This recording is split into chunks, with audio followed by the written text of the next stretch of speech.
আসসালামু আলাইকুম। আপনারা সবাই কেমন আছেন? আশা করি ভালো আছেন। আমি আল্লাহর রহমতে আলহামদুলিল্লাহ ভালো আছি। তো আমি আজকে পালং শাক দিয়ে কলিজার রেসিপি নিয়ে এসেছি। তো সবাই আমার সাথে থাকবেন আশা করি।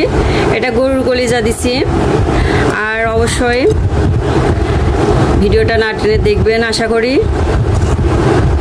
আর ভিডিওটা যদি কোথাও একটু ভালো লেগে থাকে অবশ্যই লাইক কমেন্ট শেয়ার করবেন।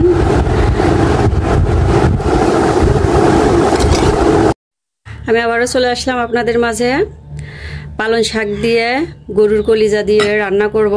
তো আমি এখানে পালং শাকটা নিয়ে কেটে ধুয়ে নিচ্ছি ভালোভাবে। এখানে কলিজাটা বড় বড় পিস করে কেটে ধুয়ে রাখছি, গরুর কলিজা।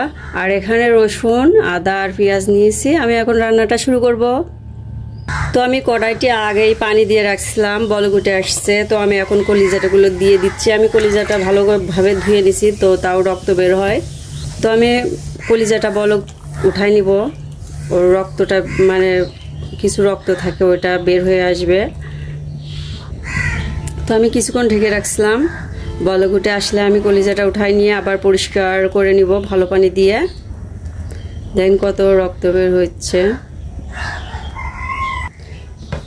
তো মাশাআল্লাহ কলিজাটা আমার বলক উঠানো হয়ে গেছে। আমি এখন কলিজাটা উঠায় ভালোভাবে পরিষ্কার করে নিব। তো আমি আবারও কড়াইটা তুলে দিলাম। আমি পালং শাকটা হালকা সিদ্ধ করে নিব। তো সিদ্ধ হওয়ার জন্য কিছুক্ষণ ঢেকে রাখতেছি। তো মাশাআল্লাহ আমার শাকটা হালকা সিদ্ধ হয়ে আসছে। তো মাশাআল্লাহ আমার সিদ্ধ করা হয়ে গেছে। তো কলিজাগুলো আমি ভালোভাবে ধুয়ে নিছি। তো আমি এখানে সয়াবিন তেল দিয়ে দিচ্ছি। এখানে পেঁয়াজ, রসুন আর আদা দিয়ে দিচ্ছি। এগুলো আমি হালকা বাদামি করে ভেজে নিব। আমি এখানে জিরা দিয়ে দিচ্ছি। হালকা বাদামি না হওয়া পর্যন্ত ভেজে নিব।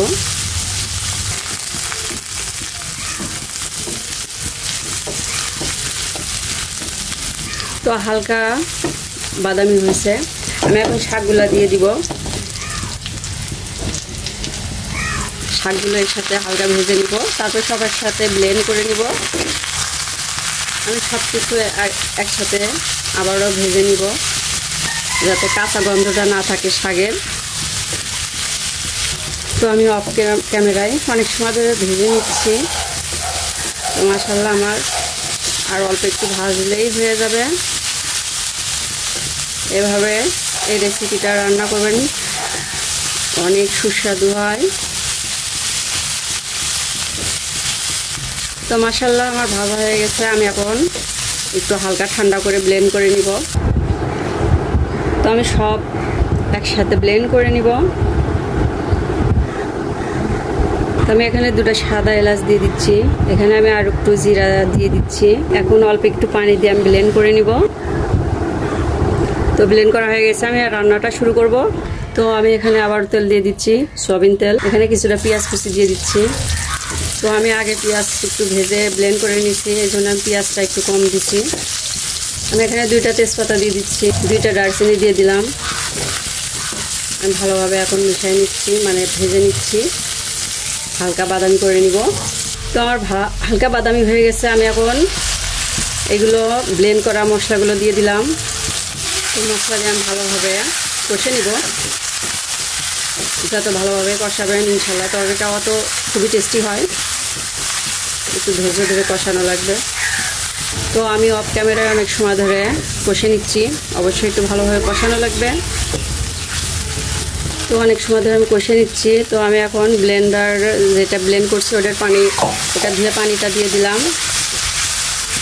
আমি এখানে স্বাদ মতো লবণ দিয়ে দিচ্ছি, পরিমাণ মতো হলুদ গুঁড়া দিয়ে দিচ্ছি। ভালোভাবে মিশিয়ে নিচ্ছি। আমি এখানে মরিচ গুঁড়া দিচ্ছি, যে যেমন ঝাল খাবেন ইনশাল্লাহ সেভাবে দেবেন। আর আমি 2 চামচ দিচ্ছি, দিয়ে আমি ভালোভাবে আবারও মিশিয়ে নিচ্ছি। আমি এখানে ধনিয়ার গুঁড়া দিয়ে দিচ্ছি। আমি আবারও ভালোভাবে মিশিয়ে নিচ্ছি। এখন আমি কলিজাগুলো দিয়ে দিচ্ছি। কলিজা বেশিক্ষণ ধরে রান্না করলে শক্ত হয়ে যায়। অল্প জালে রান্না করা মানে অল্প কিছুক্ষণ রান্না করলেই হয়ে যাবে।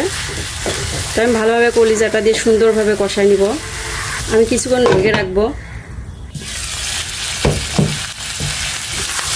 তো আমি আবারও ভালোভাবে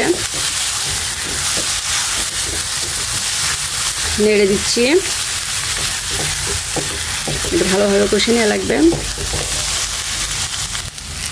তো আমি অফ ক্যামেরায় অনেক সময় ধরে কষে নিচ্ছি, যাতে সুন্দরভাবে কষালে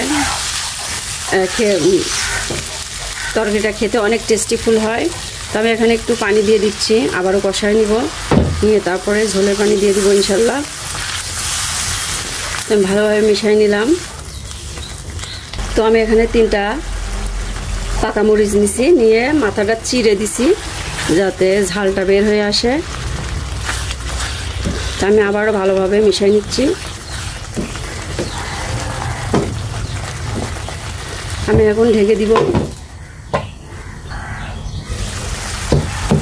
তো আমি আবারও নেড়ে দিচ্ছি, তাছাড়া নিচে লেগে ধরবে।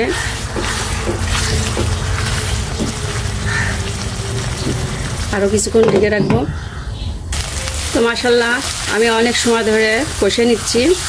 আমি এখন আর অল্প একটু পানি দিব, এটা বেশি ঝোল রাখা যাবে না। তো কলিজাটা বেশি জাল, আমি প্রথম থেকে বলছি যে কলিজাটা বেশি জাল হলে কলিজা শক্ত হয়ে যায়। তো যাই হোক, তো আমি আবার একটু পানি দিয়ে আমি আবারও ঢেকে দিচ্ছি না হওয়া পর্যন্ত।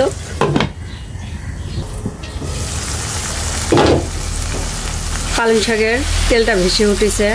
ইনশাল্লাহ আমার পালং শাক দিয়ে গরুর কলিজা রান্না করা হয়ে গেছে। খুবই টেস্টি হবে হয়তো। সব শেষে আমি একটু 1 চা চামচ ঘি দিয়ে দিচ্ছি। তো ঘিটা দিয়ে আমি ভালোভাবে আবারও মিশাই নিচ্ছি।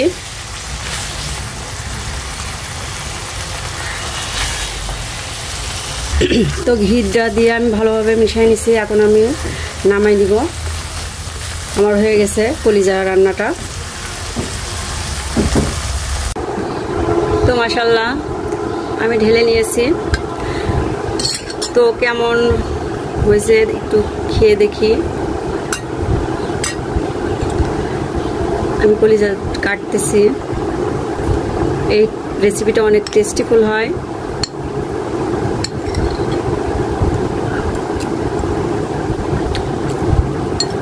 অসাধারণ হয়েছে। অবশ্যই বাসায় ট্রাই করবেন। তো সবাই ভালো থাকবেন, সুস্থ থাকবেন। আসসালামু আলাইকুম, আল্লাহ হাফেজ।